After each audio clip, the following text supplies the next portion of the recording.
ونصلي على رسوله الكريم أما بعد فأعوذ بالله من الشيطان الرجيم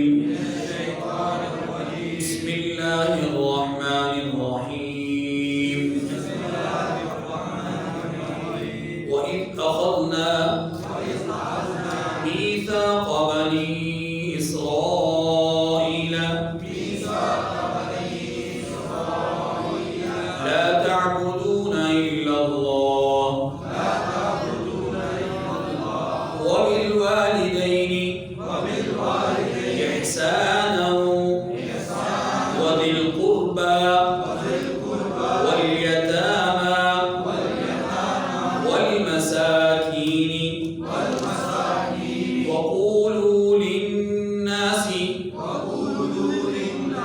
حسنا وأقيموا الصلاة وآتوا الزكاة ثم توليتم إلا قليلا منكم وأنتم معرضون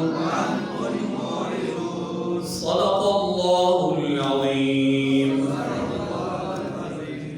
سورہ بقرہ کی یہ آیت نمبر 83 ہے جس کی ہم نے تلاوت کی ہے. اس آیت کریمہ میں اللہ تبارک و تعالی نے 5 باتوں کا حکم ارشاد فرمایا ہے. کتنی باتیں؟ 5 باتیں جن کو اللہ تعالیٰ نے یہاں پر بیان فرمایا ہے، یا یوں کہہ لیجیے کہ 5 باتوں کا حکم دیا ہے. نمبر 1، اللہ کے سوا کسی کی عبادت نہیں کرنی. نمبر 2، احسان کا معاملہ کرنا ہے. کیا کرنا ہے؟ اس بات کے ضمن میں 4 طبقات کو بیان فرمایا کہ ان کے ساتھ احسان کرنا ہے. والدین کے ساتھ، قرابت داروں کے ساتھ، یتیموں کے ساتھ، مسکینوں کے ساتھ. تو پہلا حکم تھا اللہ کی عبادت کرنی ہے، دوسرا حکم ہے کہ احسان کرنا ہے، اور 4 طبقوں کے ساتھ احسان کرنا ہے. ابھی تفصیل ہمارے سامنے آ جاتی ہے. تیسرا حکم وَقُولُوا لِلنَّاسِ حُسْنًا، لوگوں سے اچھی بات کرنی، اچھے طریقے سے بات کرنی ہے. اور چوتھا حکم وَأَقِيمُوا الصَّلَاةَ، نماز قائم کرنی ہے. اور 5واں حکم وَآتُوا الزَّكَاةَ، زکوٰۃ ادا کرنی ہے. ٹھیک ہے، یہ 5 حکم ہیں تو یہاں پر اس آیت کریمہ میں بیان ہوئے ہیں. اس کے بعد اگلی آیت کریمہ میں بھی احکامات ہیں، اور اس کے بعد اس سے اگلی آیت کریمہ میں یہود کی طرف سے جو ان احکامات کی خلاف ورزی ہے اس کا بیان ہے. لیکن ابھی ہم نے چونکہ اس آیت کو پڑھنا ہے تو اس آیت کریمہ کا پہلے ہم ترجمہ پڑھیں گے، پھر اس کے بعد اس کی تفسیر اور تشریح پڑھیں گے. وَإِذْ أَخَذْنَا مِيثَاقَ بَنِي إِسْرَائِيلَ لَا تَعْبُدُونَ إِلَّا اللَّهَ، اور جب ہم نے بنی اسرائیل سے عہد لیا کہ اللہ کے سوا کسی اور کی عبادت نہ کرنا. وَبِالْوَالِدَيْنِ إِحْسَانًا وَذِي الْقُرْبَى وَالْيَتَامَى وَالْمَسَاكِينِ، اور ماں باپ اور رشتہ داروں اور یتیموں اور محتاجوں کے ساتھ بھلائی کرتے رہنا. وَقُولُوا لِلنَّاسِ حُسْنًا، اور لوگوں سے اچھی باتیں کہنا. وَأَقِيمُوا الصَّلَاةَ، اور نماز پڑھتے. وَآتُوا الزَّكَاةَ، اور زکوٰۃ دیتے رہنا. ثُمَّ تَوَلَّيْتُمْ إِلَّا قَلِيلًا مِنْكُمْ، تو چند شخصوں کے سوا تم سب اس عہد سے وَأَنْتُمْ مُعْرِضُونَ، منہ پھیر کر پھر بیٹھے. یہ جو آیت کریمہ ہمارے سامنے آئی ہے، جیسا کہ میں نے عرض کیا کہ اس میں 5 حکم ہیں. پہلا حکم اللہ کی عبادت. اللہ کی عبادت کیوں کرنی ہے؟ اس لیے کہ وہ ہمارا رب ہے، اس لیے کہ اس نے ہمیں پیدا کیا ہے، اس لیے کہ وہ ہمارا خالق ہے، اس لیے کہ وہ کائنات کو بنانے والا ہے، اس لیے کہ اس نے کائنات کو سجایا ہے، اس لیے کہ کائنات کو بنایا ہے، اس لیے کہ کائنات کو ہمارے لیے مسخر کیا ہے، اس لیے کہ آسمانوں کو سجایا بنایا، اور اس لیے کہ زمین کو ڈولنے سے بچایا، اور زمین کو ہمارے لیے نرم بنایا، آسمانوں سے بھی برسایا، اور ہمیں غذائیں پہ ہم پہنچائی. وہ ہمارا رب ہے. وہ ہمارا ہی نہیں، عالمین کا رب ہے. صرف اس عالم کا نہیں بلکہ کل جہاں، زمین و آسمان، نیچے اوپر، تمام کائنات کا رب وہی ہے، لہذا اس کی عبادت کرنا یہ ہمارے اوپر اس لیے لازم ہے کہ اس نے ہمیں سب کچھ دیا، تو جس نے سب کچھ دیا ہو وہ منعم ہے، محسن ہے، اس کا احسان اور اس کے انعامات کو یاد کرنا یہ ہمارے لیے لازم ہے۔ ایک فطرت کا تقاضا ہے کہ جو آدمی کا محسن ہوتا ہے اس کے آدمی احسان کو نہیں بھولتا، جو آدمی کا جو ہے وہ کسی آدمی پر نیکی کرنے والا کسی کے ساتھ ہو، کسی کے ساتھ احسان کرنے والا ہو، تو وہ اپنے منعم کو، اپنے محسن کو نہیں بھولتا۔ تو ایسے ہمیں اپنے منعم کو، محسن کو، جو اللہ کی ذات ہے اور حقیقی محسن وہی ہے، حقیقی منعم وہی ہے، حقیقی طور پہ الہ اور معبود وہی ہے، تو ان کو ہم نہیں بھول سکتے۔ بس مانگی تو پہلا حکم ہے اللہ کی عبادت کرنے کا، اور اس کے حوالے سے بہت زیادہ تفصیل سورہ بقرہ کی آیت نمبر 21 میں یا ایھا الناس اعبدوا ربکم الذی خلقکم 21، 22 اور 23 میں تفصیل سے آ چکی۔ دوسرا حکم ان آیات کریمہ میں، دوسرا حکم ہے احسان کرنے کا۔ احسان کے دو معنی ہیں، ایک احسان عبادات میں ہوتا ہے اور ایک احسان معاملات میں ہوتا ہے۔ عبادات کے اندر جو احسان ہوتا ہے وہ یہ ہوتا ہے کہ اللہ کے رسول صلی اللہ علیہ وسلم سے جبرائیل امین علیہ السلام نے پوچھا کہ مل احسان، یا رسول اللہ صلی اللہ علیہ وسلم احسان کیا ہے؟ تو اللہ کے رسول صلی اللہ علیہ وسلم نے عبادات میں احسان یہ بتلایا، ان تعبد اللہ کأنک تراہ، کہ آپ اللہ کی عبادت اس طرح کریں گویا آپ اللہ کو دیکھ رہے ہیں۔ فَإِن لَمْ تَكُنْ تَرَاهُ فَإِنَّهُ يَرَاكَ، اگر آپ کی یہ کیفیت نہ بن سکے کہ آپ اللہ کو دیکھ رہے ہیں تو کم از کم یہ کیفیت ضرور بنا دیں کہ اللہ آپ کو دیکھ رہے ہیں۔ یہ احسان ہے عبادات کے اندر۔ عبادات میں احسان کا معنی کیا ہوا کہ اللہ کو خود اپنی نگاہ کے سامنے سمجھنا، یا خود کو اللہ کے دربار میں حاضر یقین ماننا، سمجھنا نہیں، یقین ماننا کہ میں اللہ کے دربار میں حاضر ہوں۔ جب ان دونوں کیفیتوں میں سے پہلی کیفیت ہو تو پھر تو بہت اونچا ہوگا، اور اگر پہلی کیفیت نہ بھی بن سکے تو دوسری کیفیت تو لازمی ہے کہ دوسری کیفیت بنے، کہ انسان ہر وقت یہ سوچے کہ میرا رب مجھے دیکھ رہا ہے اور میں اپنے رب کے سامنے ہوں۔ اگر یہ کیفیت ہوگی تو عبادت کے اندر خشوع بھی ہوگا، خضوع بھی ہوگا اور پوری توجہ بھی ہوگی۔ لیکن اگر یہ کیفیت نہیں ہوگی تو پھر عبادت مضطرب ہو جائے گی، پھر عبادت وہ نہیں ہوگی جو عبادت اللہ کو مطلوب ہے۔ عبادت کا مقصد حاصل نہیں ہو سکے گا جو کہ روحانی ترقی ہے۔ تو احسان عبادات کے اندر یہ ہے کہ انسان اللہ کو اپنے سامنے تصور کرے یا پھر خود کو اللہ کے سامنے ہونے کا یقین اپنے اندر پیدا کر لے۔ اچھا، عبادات کے بعد احسان معاملات میں بھی ہوتا ہے۔ معاملات میں احسان کیا ہے؟ اللہ کے رسول صلی اللہ علیہ وسلم کے اوپر نازل ہونے والی اس کتاب مبین نے ہمیں احسان کے یہ 4 طبقات بتلائے ہیں کہ ان 4 طبقوں کے ساتھ احسان کرو۔ پہلا طبقہ والدین، دوسرا طبقہ قرابت دار، تیسرا طبقہ یتیم، چوتھا طبقہ مسکین۔ والدین کے ساتھ حسن سلوک کا معاملہ، احسان کا معاملہ، یاد رکھیے معاملات میں احسان کا مطلب حسن سلوک ہے، اچھا سلوک کرنا، اچھا سلوک رکھنا، یہ ہے معاملات میں احسان۔ تو معاملات کے اندر سب سے زیادہ جو ہمارے حسن سلوک کے مستحق لوگ ہیں، ان میں سب سے زیادہ جو مستحق ہیں وہ ہمارے والدین ہیں۔ کون ہیں؟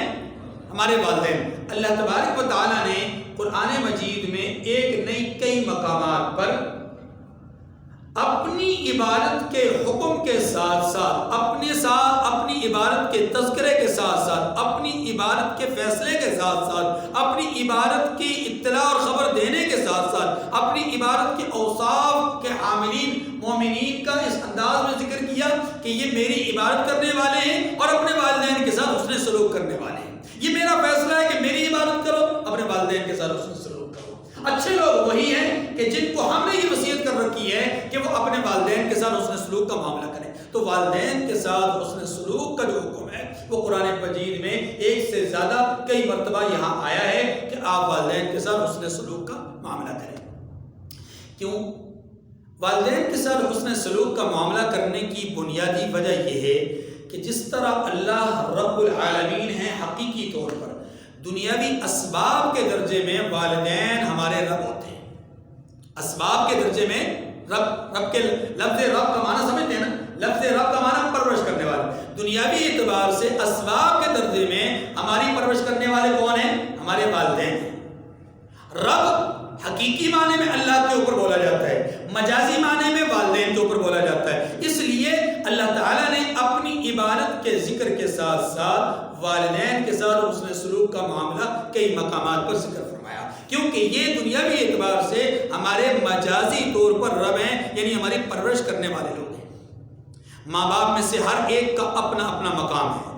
مجموعی طور پر دونوں کے حوالے سے قرآن مجید نے ہمیں مقام بتلایا ہے اور ان کی اہمیت اور عظمت کو اجاگر کیا ہے۔ احادیث مبارکہ میں بھی یہ بتلایا گیا ہے کہ ہلاک ہو جائے وہ شخص، تباہ و برباد ہو جائے وہ شخص جس کے سامنے اس کے والدین بڑھاپے میں ہوں، دونوں میں سے کوئی ایک ہو اور وہ ان کی خدمت کر کے اللہ کو راضی نہ کر سکے، وہ ہلاک ہو جائے۔ یہ بد دعا دی جبرائیل امین نے، اس پر لب آمین کہی جناب محمد رسول اللہ صلی اللہ علیہ وسلم نے۔ مسجد نبوی ہے، ممبر رسول ہے، قدم مبارک جو ہے وہ ممبر کی سیڑھی پر، اور آپ آمین فرما رہے ہیں۔ صحابہ کرام نے پوچھا کیوں؟ آپ نے جواب دیا کہ جبرائیل امین نے یہ بد دعا دی، تو میں نے کہا آمین۔ اس سے پتہ چلا کہ والدین کا احترام، ان کے ادب، ان کے ساتھ حسن سلوک کا معاملہ انتہائی ضروری ہے۔ ان کی رضا میں رب کی رضا ہے، ان کی خدمت ہمارے لیے، ہمارے اوپر واجب ہے۔ رسول اللہ صلی اللہ علیہ وسلم نے والدین میں سے ہر ایک کا الگ الگ مقام بھی بیان فرمایا ہے۔ عام طور پر ہمارے ہاں والدین میں سے والدہ کے مقام کو، عظمت کو، ان کی شان کو ہر کوئی بیان کرتا ہے، علماء بھی بیان کرتے ہیں، خصوصاً یہ جو نعت خوان حضرات ہوتے ہیں یہ بہت زیادہ والدہ کی شان پہ نظمیں پڑھتے ہیں، اور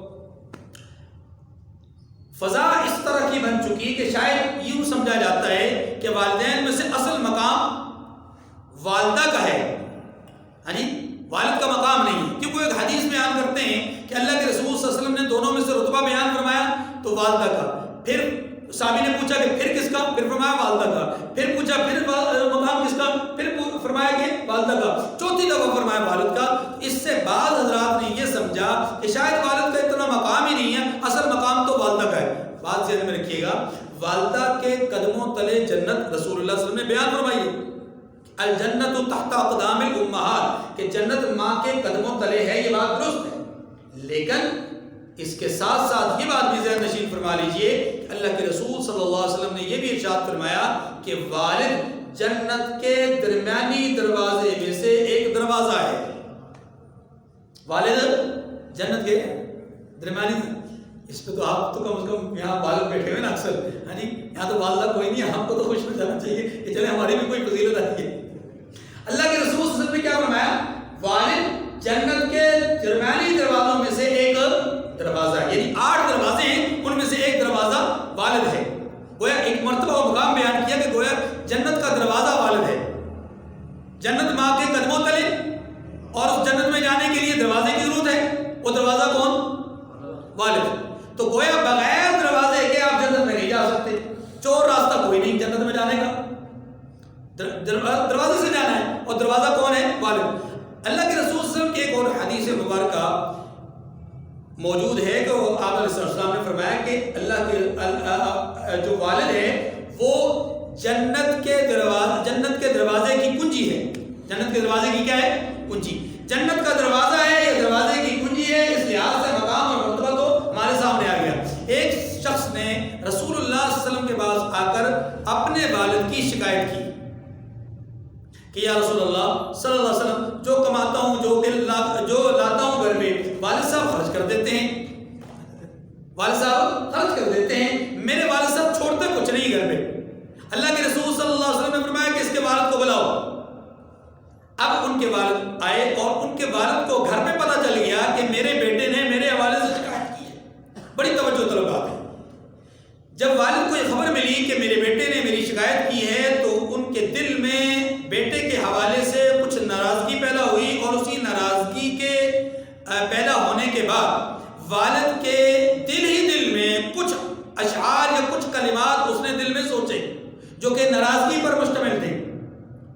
افغان پر مشتمل تھے. اس نے وہ زبان سے الفاظ ادا نہیں کیے کہ جن الفاظ کو اس کے کان سنتے یا برابر میں کوئی آدمی سنتا کسی نے سنا نہیں. دل ہی دل میں اس نے کچھ اشعار پڑھے, کہے, سوچے. اب آیا وہ دربار رسالت میں, وہ شخص وہ والد دربار رسالت میں تشریف لائے. اللہ کے رسول صلی اللہ علیہ وسلم کے پاس حاضر ہوئے. آپ صلی اللہ علیہ وسلم نے فرمایا کہ اے شخص, مقدمے کی نوعیت اور مقدمے کا معاملہ بعد میں طے کریں گے, بات بعد میں کریں گے. پہلے یہ بتلاؤ کہ آتے ہوئے تم نے دل میں جو کلمات کہے تھے وہ کیا تھے؟ آتے ہوئے دل میں جو اشعار کہے تھے وہ کیا تھے؟ وہ حیران ہو گئے کہ یا رسول اللہ, میں نے تو وہ الفاظ زبان پر بھی نہیں لائے کہ جن کو میرے کان سنتے, میرے پڑوس میں کوئی آدمی سنتا, اور آپ کہتے ہیں وہ کلمات کیا ہیں, وہ اشعار کیا ہیں؟ اللہ کے رسول صلی اللہ علیہ وسلم نے فرمایا کہ تمہاری آمد سے پہلے پہلے جبرائیل امین میرے پاس آئے اور انہوں نے آ کر سارا ماجرا بیان کر دیا. اب بتاؤ وہ کلمات کیا ہیں؟ پھر اس والد نے اپنا دکھڑا بیان کیا. اس والد نے اپنا دکھڑا بیان کیا, اور اس دکھڑے کا خلاصہ یہی ہے کہ وہ اپنے بیٹے کو مخاطب کر کے کہتا ہے, اشعار میں اپنے بیٹے کو مخاطب کر کے کہتا ہے, میرے بیٹے, جب تو چل نہیں پا رہا تھا تو میں نے تجھے انگلیاں پکڑا کے چلنے کا سلیقہ سکھایا. تو روتا تھا تو میں جاگتا تھا, تو بلبلاتا تھا تو میں تڑپتا تھا, تجھے کوئی چیز ضرورت ہوتی تو میں سرگرداں پھرتا تھا تیری طلب کے لیے, تیری ڈیمانڈ کے لیے, تیری ضرورت کو پورا کرنے کے لیے. سارا کچھ اس نے وہ جو ایک والد کے ٹکڑے ہوتے ہیں وہ اس نے بیان کیے, اور بیان کرنے کے بعد کہا کہ آج اس بات کی ضرورت پڑی کہ مجھے تیرے مال کی ضرورت پڑی, تیری جان کی ضرورت پڑی, تو چلا میرے شکوے اور شکایت کرنے. اللہ کے رسول صلی اللہ علیہ وسلم نے جب اس کا یہ ٹکڑا سنا تو آپ صلی اللہ علیہ وسلم نے فرمایا اس بچے سے, اس نوجوان سے کہ انت و مالک لابیک, تو اور تیرا مال سب کچھ تیرے والد کا ہے, سب کچھ تیرے والد کا ہے. تو والد کا مقام ہے, مرتبہ ہے, والدہ کا بھی مقام اور مرتبہ ہے. والدہ کے لیے بھی بہت فضائل ہیں, لیکن ساتھ ساتھ والد کے بھی فضائل ہیں. تو دونوں کا مجموعہ ہمارے لیے حسن سلوک کا اولین مستحق لوگوں میں سے یہ لوگ ہیں کہ جن کے ساتھ حسن سلوک کا حکم دیا گیا ہے. حسن سلوک معاملات میں 4 طبقوں کے ساتھ. پہلا طبقہ والدین, دوسرا طبقہ کون لوگ؟ ذوی القربا. تو والدین حسن سلوک کے سب سے زیادہ مستحق ہیں. تو اس لیے ہمیں چاہیے کہ ہم اپنے والدین میں سے ہر ایک کی قدر کریں. قرآن پاک نے کہا ہے وَلَا تَقُلْ لَهُمَا أُفٍّ وَلَا تَنْهَرْهُمَا. یہ دونوں یعنی بڑھاپے کو پہنچ جائے, یا دونوں میں سے کوئی ایک بھی بڑھاپے کو پہنچ جائے, یعنی ایک موجود ہو ایک موجود نہ ہو. یعنی آپ کے پاس موجود والدین کا سرمایہ اور والدین کا جو سایہ ہے اس کی قدر کرو, اس کی اہمیت کو سمجھو, اور اس کی عظمت کو سمجھو, اس کی جان کو سمجھو کہ ان کے آپ خدمت میں کوئی کسر نہ چھوڑو. اب والدین کے ساتھ حسن سلوک میں پہلی بات یہ ذہن نشین فرما لیجئے کہ ان کو جسمانی اعتبار سے, ان کو عملی اعتبار سے یا قولی اعتبار سے, کسی بھی اعتبار سے تکلیف نہ پہنچانا یہ واجب ہے. یا دوسرے لفظوں میں, آسان لفظوں میں یوں کہہ لیجئے, ان کو اپنی زبان سے, اپنے عمل سے ان کو تکلیف سے بچانا یہ ہمارے اوپر واجب ہے. تکلیف سے بچانا کہ ان کو کوئی تکلیف نہ پہنچے ہماری زبان سے یا ہمارے عمل سے, یہ پہلی بات ہے. حسن سلوک میں پہلا درجہ یہ ہے. دوسرا درجہ یہ ہے حسن سلوک میں کہ ان کی جانی خدمت کرنا اگر ان کو ہماری خدمت کی ضرورت ہے. یہ بات ذہن رکھیے, اگر پہلی جو بات ہے وہ ہر صورت میں واجب ہے, اس میں کوئی شرط نہیں ہے. کیا مطلب کہ اگر والدین کو میرے قول سے, میرے فعل سے, عمل سے کوئی تکلیف پہنچ گئی تو میں نے گناہ کبیرہ کیا.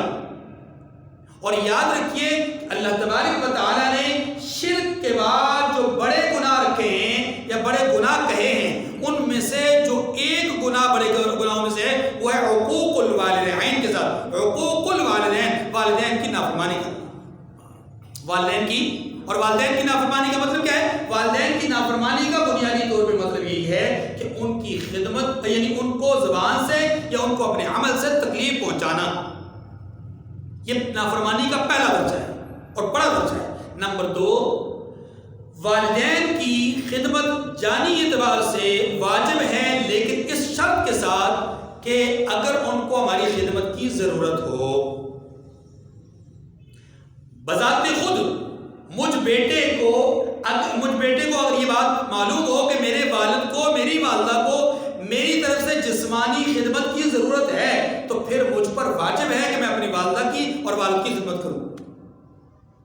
لیکن یہ مسئلہ ذہن میں رکھیے گا کہ اگر میں نے اپنے والدین کی خدمت کے لیے کوئی خدمتگار متعین کر دیا ہے اور اس کی بنیاد پر اب ان کو جسمانی طور پہ میری خدمت کی ضرورت نہیں، تو پھر میرا ان کی خدمت کرنا واجب نہیں، لیکن اگر میں خدمت کروں گا تو درجہ پاؤں گا، باوجود اس کے کہ میں نے ملازم رکھا ہے، ان کی ہر خدمت کے لیے میں نے ملازم رکھا ہے، لیکن اس کے باوجود اگر میں ان کے پاؤں دباتا ہوں، ان کے سر کو دباتا ہوں، ان کے کندھوں کو دباتا ہوں، ان کی ٹانگیں دباتا ہوں، یا ان کو جسمانی طور پہ کسی بھی اعتبار سے راحت کی ضرورت ہے اور میں وہ راحت پہنچاتا ہوں، تو یہ میں اپنے اعتبار سے اللہ کے ہاں بلند مرتبہ پاؤں گا کہ جو چیز اب مجھ پر واجب نہیں تھی وہ بھی میں نے کی۔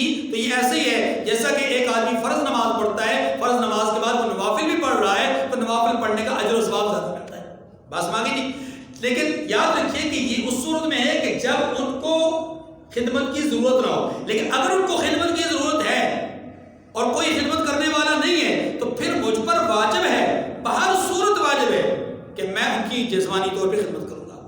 تیسرے نمبر پر والدین کی مالی خدمت بھی واجب ہوتی ہے، وہ بھی اسی طرح اسی شرط کے ساتھ ہے کہ اگر ان کو ضرورت ہے میری خدمت کی، مالی خدمت کی، تو پھر مجھ پر واجب ہے کہ میں ان کی مالی طور پہ خدمت کروں۔ لیکن اگر وہ ماشاءاللہ پہلے سے اسٹرانگ ہے، ان کو کسی قسم کی مالی خدمت کی ضرورت نہیں ہے، تو پھر یاد رکھیے مجھ پر واجب تو نہیں والدین کی خدمت کرنا مالی طور پر، لیکن اگر میں خدمت کروں گا تو اجر پاؤں گا، خدمت کروں گا تو ثواب پاؤں گا، خدمت کروں گا تو درجہ پاؤں گا، نہیں خدمت کروں گا تو محروم ہو جاؤں گا، آج میں نہیں کروں گا تو کل میری اولاد میری نہیں کرے گی، بات میں ہماری نہیں ہے۔ تو والدین کی خدمت اور والدین کے ساتھ فرمانبرداری کا جو معاملہ ہے، نمبر ایک والدین کو زبان سے یا اپنے عمل سے تکلیف نہ پہنچانا یا ان کو تکلیف سے بچانا۔ نمبر دو والدین کی جانی طور پر یعنی جسمانی طور پر خدمت کرنا اگر ان کو خدمت کی ضرورت ہے تو واجب ہے۔ نمبر تین والدین کی مالی خدمت واجب ہے اگر ان کو مال کی ضرورت ہے، اور اگر یہ چیزیں ان کو ضرورت نہیں ہے تو پھر واجب تو نہیں، لیکن اخلاقی طور پر بحیثیت اولاد ہم پر ویسے ہی اخلاقی طور پر ذمہ داری بنتی ہے کہ ہم ہر اعتبار سے، ہر سطح سے اپنے والدین کی خدمت کریں، کیونکہ خدمت میں ہی عظمت ہے۔ ٹھیک ہے جی۔ اب فرمایا کہ والدین کے ساتھ حسن سلوک کرو اور ذوی القربا کے ساتھ۔ قرابت داروں کی دو قسمیں ہوتی ہیں، قرابت داروں کی دو قسمیں ہیں۔ نمبر ایک وہ قرابت دار جو قرابت دار بھی ہوتے ہیں، محرم بھی ہوتے ہیں۔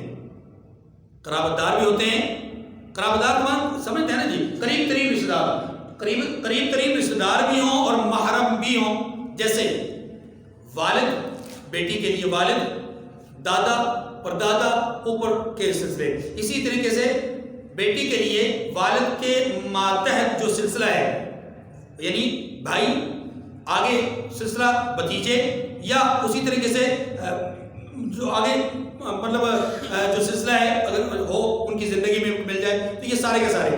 اسی طریقے سے والدہ کا اوپر والا سلسلہ، اس کے والدین، اس کے سلسلے، وہ سارے کے سارے محرم ہوتے ہیں۔ والدہ کے نیچے جو اولاد ہے یعنی اس کے بیٹے، اس کی بیٹیاں، وہ سارے کے سارے محرم ہوتے ہیں۔ تو یاد رکھیے کہ انسان کے وہ رشتے کہ جو ڈائریکٹ والد یا والد سے اوپر ہوں، والدہ یا والدہ سے اوپر ہوں، والد سے نیچے اور والدہ سے نیچے، جتنے بھی رشتہ دار ہوتے ہیں یہ سارے کے سارے رشتہ دار کیا ہوتے ہیں؟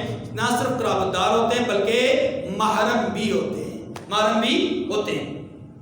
اور بعض رشتہ دار وہ ہوتے ہیں کہ جو رشتہ دار تو ہوتے ہیں، قرابت دار تو ہوتے ہیں لیکن محرم نہیں ہوتے، جیسا کہ والد کا بھائی وہ ہمارا محرم تو ہے، یعنی مطلب اس کی بھتیجی ہے، لڑکی ہے، اس کے لیے چچا محرم تو ہے، لیکن چچا کا بیٹا محرم نہیں۔ چچا محرم ہے، چچا کا بیٹا محرم نہیں۔ ایسے ہی اگر لڑکا ہے تو اسی طرح سے پھوپھی محرم ہے لیکن پھوپھی کی بیٹی محرم نہیں۔ اسی طرح آپ سمجھ لیجئے کہ کچھ رشتہ دار وہ ہوتے ہیں کہ جو محرم بھی ہوتے ہیں، قرابت دار بھی ہوتے ہیں۔ محرم کا مطلب ہوتا ہے وہ رشتہ دار کہ جن کے ساتھ کسی حال میں بھی نکاح نہیں ہو سکتا، کسی حال میں بھی نکاح نہیں ہو سکتا. چچی ہے اس کے ساتھ ایک وقت تک نکاح نہیں ہو سکتا. اگر خدا نخواستہ اللہ نہ کرے کہ کسی چچی کو اگر طلاق ہو گئی یا وہ بیوہ ہو گئی تو اس کے ساتھ نکاح کرنے کا شرعی طور پہ جواز موجود ہے. لیکن پھوپھی کے ساتھ کسی صورت میں بھی نکاح نہیں ہو سکتا. چاہے پھوپھا فوت ہو گئے ہوں یا اس نے طلاق دے دی ہو, چاہے کچھ بھی ہو گیا ہو, لیکن پھوپھی کے ساتھ نکاح نہیں ہو سکتا. تو یاد رکھیے کہ کچھ رشتے وہ ہوتے ہیں کہ جن کے ساتھ کسی حال میں بھی نکاح نہیں ہو سکتا, اور کچھ رشتے وہ ہوتے ہیں کہ جن کے ساتھ رشتہ داری تو ہوتی ہے لیکن نکاح بھی کیا جا سکتا ہے کسی نہ کسی صورت میں. تو وہ صرف قرابت دار ہوتے ہیں, پہلے والے قرابت دار بھی ہوتے ہیں اور محرم بھی ہوتے ہیں. تو یہاں پر جو حکم دیا گیا کہ ذوی القربا کے ساتھ حسن سلوک کرنا ہے, تو یاد رکھیے حسن سلوک میں وہ قرابت دار کہ جو قرابت دار بھی ہوں محرم بھی ہوں وہ زیادہ مستحق ہیں بنسبت ان قرابت داروں کے کہ جو صرف قرابت دار ہیں محرم نہیں. یہ درجہ بندی عرض کر رہا ہوں. حسن سلوک معاملات میں اس کا پہلا مستحق طبقہ والدین, دوسرا مستحق طبقہ ذوی القربا قرابت دار, پھر قرابت داروں میں سے وہ قرابت دار زیادہ مستحق ہیں کہ جو قرابت دار بھی ہوں اور محرم بھی ہوں, اور تیسرے نمبر پہ آپ یوں کہہ لیجئے کہ وہ قرابت دار ہیں کہ جو محرم نہیں ہیں لیکن قرابت دار ہیں. تو ان کے ساتھ بھی حسن سلوک کا معاملہ کرنا ہے. ان کے ساتھ حسن سلوک کیا ہے؟ ان کے ساتھ بھی حسن سلوک یہی ہے کہ ان کو اگر ہمارے مال کی ضرورت ہے, ہماری جان کی ضرورت ہے, تو ان کی ضرورت کو مد نظر رکھتے ہوئے ان کے ساتھ ان کی ضرورتوں کو پورا کرنا یہ ہمارے اوپر ایک بحیثیت ہے رشتہ دار, ہماری ذمہ داری بنتی ہے. اگر ان کو ضرورت نہیں ہے تو پھر ہم پر یہ ذمہ داری عائد نہیں ہوتی. تیسرے نمبر پر جن کے ساتھ حسن سلوک کرنا ہے وہ ہے یتیم. یتیم کس کو کہتے ہیں؟ یتیم وہ بچہ ہوتا ہے کہ جو بلوغت کی عمر کو نہ پہنچا ہو اور اس کے والد کا انتقال ہو گئے. جس کے والد کا انتقال ہو جائے اور وہ بلوغت کی عمر کو جب تک نہیں پہنچتا تو وہ یتیم کہلاتا ہے. وہ کیا کہلاتا ہے؟ یتیم کہلاتا ہے. بلوغت کے بعد وہ یتیم نہیں کہلاتا. ورنہ یہاں بیٹھے ہوئے بہت سارے احباب یتیم ہوں گے. بڑی عمر کے جو لوگ ہیں شاید ان کے سر پہ ان کے والد کا سایہ نہ ہو, ہاں جی, تو پھر وہ یتیم کہلائیں گے؟ نہیں. اصل یتیم وہ ہوتا ہے شریعت کی نظر میں جس کے بارے میں یہاں حکم دیا گیا ہے. یتیم وہ ہوتا ہے جو بلوغت, جس کی بلوغت سے پہلے اس کے والد کا سایہ سر سے اٹھ جائے تو وہ یتیم کہلاتا ہے. اور قرآن مجید اور احادیث مبارکہ میں یتیم کے ساتھ شفقت اور مہربانی کا, یتیم کے ساتھ اچھے برتاؤ کا بہت زیادہ حکم دیا گیا ہے. فَأَمَّا الْيَتِيمَ فَلَا تَقْهَرْ. اللہ تبارک و تعالیٰ نے اپنے حبیب مکرم جناب محمد رسول اللہ صلی اللہ علیہ وسلم کو یہ ارشاد فرمایا کہ آپ یتیم کو جھڑکیے مت. فلا تقہر, آپ یتیم کو جو ہے وہ اس طرح کیا کہتے ہیں اس کو ڈانٹیے مت یا چھوڑیے مت. ٹھیک ہے, اس لیے یتیم کے ساتھ حسن سلوک کا معاملہ کرنا, نرمی کا معاملہ کرنا, اچھا برتاؤ کرنا, یہ بھی قرآن مجید نے حسن سلوک کے تیسرے مستحقین میں سے اس کا ذکر کیا ہے. ٹھیک ہے جی. نمبر 4 والمساکین. مساکین مسکین کی جمع ہے. مسکین اس آدمی کو کہتے ہیں جو محتاج ہو, ضرورت مند ہو اور اس کی حاجت پوری ہونے کے لیے اس کے جو وسائل ہیں وہ اس کے مسائل کے اعتبار سے پورے نہ ہوں. یعنی ایسا آدمی کہ جس کے مسائل تو زیادہ ہوں لیکن اس کے بعد وسائل بہت کم ہوں, اس کے وسائل اس کے مسائل کے لیے کافی نہ ہو, تو وہ آدمی کیا کہلاتا ہے؟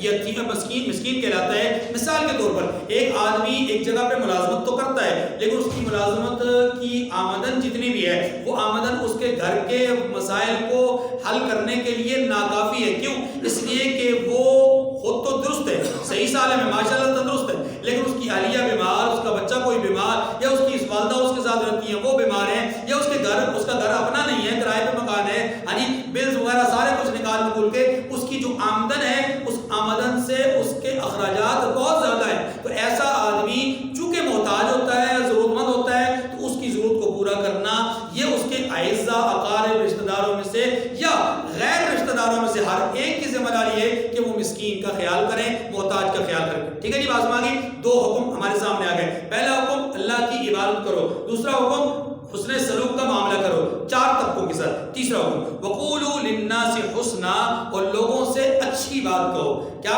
مطلب؟ لوگوں سے حسن سلوک کا حسن کلام اور حسن گفتگو کا مظاہرہ کرو, یعنی نرم لہجے میں بات کرو, اچھے انداز میں بات کرو. اور یہی تبلیغ اور یہی دین کی اشاعت کا ایک اصول بھی بیان کیا قرآن مجید نے کہ ادعو الی سبیل ربک بالحکمت والموعظۃ الحسنہ، اللہ کی طرف لوگوں کو بلاؤ، کس کے ساتھ؟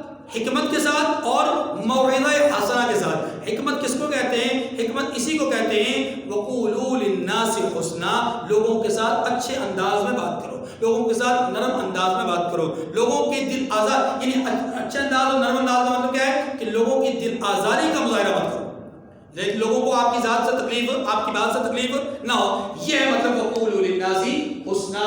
اللہ کے رسول صلی اللہ علیہ وسلم سے پہلے آپ جانتے ہیں کہ ایک بہت جلیل القدر پیغمبر جن کو حضرت موسیٰ علیہ السلام کے نام سے جانا اور پہچانا جاتا ہے، علماء نے لکھا ہے کہ اگر انسان اس بات کو ہی سوچ لے، انسان صرف اس ایک بات کو سوچ لے کہ مسلمان خواہ جتنا مرضی گناہگار ہو جائے لیکن وہ فرعون تک نہیں پہنچ سکتا، اپنے گناہوں کے باوجود گناہوں کی دلدل میں اٹا ہوا ہے، لیکن پھر بھی فرعون کو کیوں؟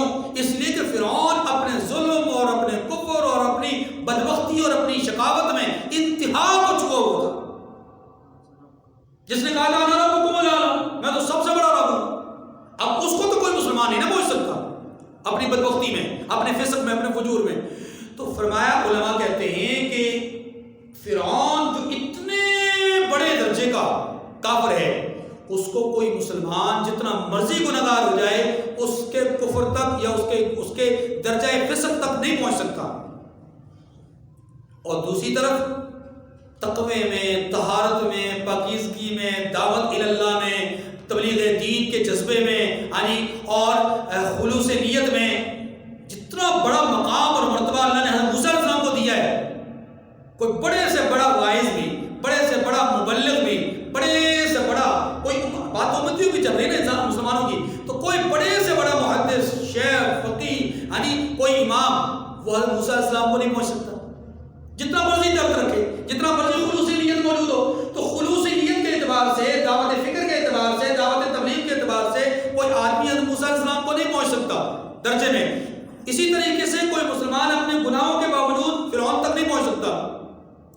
تو فرمایا اسی سے یہ نتیجہ اخذ کر لو کہ اللہ تبارک و تعالیٰ نے موسیٰ علیہ السلام کو کیا کہا؟ وَقُولَا لَهُمْ قَوْلًا لَيِّنًا، کہ فرعون کے پاس جاؤ اور اسے جا کر نرم انداز میں بات کرنا۔ فرعون باوجود اس کے اتنا بڑا کافر، اس کے لیے کیا کہا گیا؟ اس سے نرم بات کرنا۔ اور کہا کس کو گیا؟ جو اس وقت کے سب سے بڑے داعی، سب سے بڑے مبلغ اور سب سے بڑے خلوص اور اخلاص نیت کے اعتبار سے سب سے بڑے پیکر حضرت موسیٰ علیہ السلام اور ہارون علیہ السلام ہیں، اور ان کے قریب قریب بھی کوئی امتی نہیں پہنچ سکتا۔ تو آج اگر کوئی مبلغ اور کوئی داعی اور کوئی مفکر اگر وہ اپنے جو مخاطبین ہیں ان کو ڈانٹ کر کے، ڈپٹ کر کے، اور ان کو جو ہے وہ توبیخ کر کے، اور ان کو جو ہے وہ اس طرح گلی سڑی باتیں سنا کر کے اگر وہ دعوت فکر دینا چاہے گا یا تبلیغ کرنا چاہے گا، تو اس کا یہ انداز پیغمبرانہ نہیں ہے، انداز دعوت نہیں ہے، انداز ارشاد نہیں ہے، انداز اصلاح نہیں ہے۔ اس لیے کہا گیا کہ وَقُولُوا لِلنَّاسِ حُسْنًا، اور لوگوں سے اچھی باتیں کہنا، یعنی اچھا انداز اختیار کرنا۔ آگے چوتھا حکم وَأَقِیمُوا الصَّلَاةَ، اور پانچواں حکم وَآتُوا الزَّکَاةَ، زکوٰۃ ادا کرنا۔ یہ اقیم الصلاۃ اور آتوا الزکاۃ، اس پہ تفصیلی بات سورہ بقرہ کی آیت نمبر 3 میں ہمارے سامنے ہو چکی ہے۔ آگے چلیں، ثُمَّ تَوَلَّيْتُمْ إِلَّا قَلِيلًا مِنْكُمْ وَأَنْتُمْ مُعْرِضُونَ۔ اللہ پاک فرماتے ہیں جب یہ 5 حکم ہم نے دیے، کس کو؟ بنی اسرائیل کا، تو بنی اسرائیل سے عہد و پیمان کا ذکر ہو رہا ہے کہ بنی اسرائیل سے عہد و پیمان لیا۔ تو بنی اسرائیل کے عہد و پیمان 3 موقعوں پر اللہ تبارک و تعالیٰ نے ان سے عہد لیا، ایک یہ، دوسرا اس سے اگلا، اور ایک اور عہد ہے، اور وہ عہد ہے اللہ کے رسول صلی اللہ علیہ وسلم کی آمد کے حوالے سے ان کے نظریات اور عقائد اور افکار کو اجاگر کرنا، جس کا تذکرہ انشاءاللہ چوتھے پارے میں آئے گا۔ تو یہ 3 مواقع ہیں جہاں پر ان کے ساتھ عہد و پیمان کا ذکر ہے۔ تو اللہ تبارک و تعالیٰ فرماتے ہیں کہ ہم نے بنی اسرائیل سے عہد لیا کہ اللہ کی عبادت کرنا، والدین کے ساتھ، قرابت داروں کے ساتھ، یتیموں کے ساتھ، مساکین کے ساتھ حسن سلوک کا معاملہ کرنا، اور لوگوں کے ساتھ لوگوں کو اچھی بات کہنا، اچھی باتیں لوگوں کے ساتھ کرنا، اور نماز قائم کرنا اور زکوٰۃ ادا کرنا۔ یہ 5 حکم جب ہم نے دیے، اللہ کیا فرماتے ہیں؟ ثم تولیتم الا قلیلا منکم، اے یہود مدینہ پھر تم اس سے پھر گئے، ان احکامات سے تم منہ موڑ لیا، تم نے اعراض کر لیا، ہاں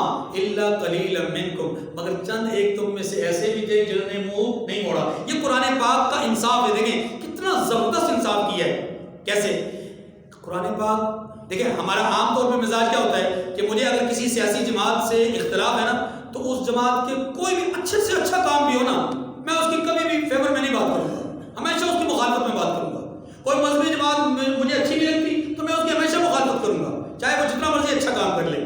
آج کے دور کے حالات ایسی ہیں، لیکن قرآن پاک نے کیا کیا ہے؟ قرآن پاک نے یہود کی اکثریت کو دیکھا کہ اکثریت ہی نافرمان ہے، لیکن ساتھ بتا دیا کچھ الا قلیلا من، کچھ ایسے بھی تھے کہ جنہوں نے اعراض نہیں کیا، جنہوں نے منہ نہیں موڑا، جنہوں نے نافرمانی نہیں کی۔ اس کا مطلب یہ ہے کہ ہمیں بھی یہ تعلیم دی گئی ہے کہ ہم بھی کسی بھی طبقے کو، کسی بھی جماعت کو بالکلیہ غلط نہ سمجھیں۔ وہ ہر ایک جماعت میں، ہر طبقے میں اچھے لوگ بھی ہوتے ہیں، برے لوگ بھی ہوتے ہیں، تو اچھوں کے اوصاف کو بیان کرنا چاہیے اور بروں کی مذمت کرنی چاہیے۔ ثم تولیتم الا قلیلا منکم وانتم معرضون، پھر تم میں سے چند ایک کے سوا سب نے منہ پھیر لیا اور منہ پھیر کر بیٹھ گئے۔ اللہ تعالیٰ مجھے اور آپ کو سمجھنے کی توفیق کامل نصیب فرمائے۔ وآخر دعوانا ان الحمد للہ رب العالمین وصلی اللہ علی النبی الأمی وعلی آلہ وسلم تسلیما۔